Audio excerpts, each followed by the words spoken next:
Greetings. This lesson concerns the origins of human beings. Early human history, as it involves human beings, is divided into two periods, the Paleolithic era and the Neolithic era. The Paleolithic era is the era which finds man at his earliest development. During this particular period, early hominids, human types, or pre-human beings, foraged, hunted, and gathered for food. The second human period is the Neolithic period, during which time human beings, Homo sapiens sapien, man, modern man, was able to sustain him and herself by domesticating animals and developing what we now know as agriculture. When we look at the origins of human beings, we must visit East Africa. The origins of life for human beings and human types is found on the continent of Africa, and in particular, East Africa. The early human types were known as hominids. There are many types of hominids. Again, hominids are early human types. There are Homo neotia. There is also Australopithecus afarensis. When one looks at Australopithecus afarensis, one must visit the study of a humanoid, a hominid, I should say, which was dated back 3.2 million years ago. Lucy is what the scientists called the remains of this hominid found in Ethiopia in 1974. At its discovery, Lucy was the earliest or the oldest near human type ever discovered. Again, the year was 1974 in Ethiopia. The first hominid to walk upright, the beginning of Homo erectus. Richard Leakey is the great paleontologist whose family, father and mother, were involved in the findings and the discovery of Lucy, also known by Ethiopians as Dinqanesh. Translated into English, Dinqanesh means the beautiful one. Richard Leakey, like his father and mother before him, returned to Kenya and Ethiopia.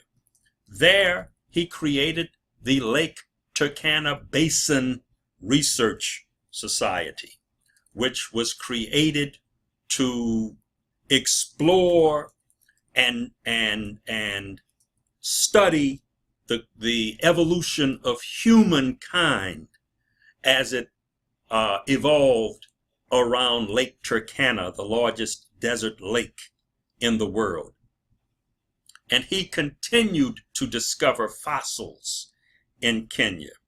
In fact, one of those discoveries was Homo erectus, which also he has called Turkana boy. There are other hominids. There's Australopithecus, Homo habilis, and again, Homo erectus. Some people will ask, how do we know that the original human being was dark in complexion? Well, these hominids and Homo sapiens sapiens emerged in a part of Africa that was below the equator, and so their complexions were dark. Why? Because they developed a chemical which enabled them to survive the stinging and dangerous rays of the sun. That organic chemical is called melanin, organic dark carbon chemical. What does it do? It darkens, if you have sufficient amounts, it darkens your skin. It helps to create a hair texture that once again protects you from the ultraviolet rays of the sun. Melanin is produced out of the pineal gland located in the brain. Again, you will see on your slides a geography of melanin and a track of human skin tones from Africa throughout the rest of the world.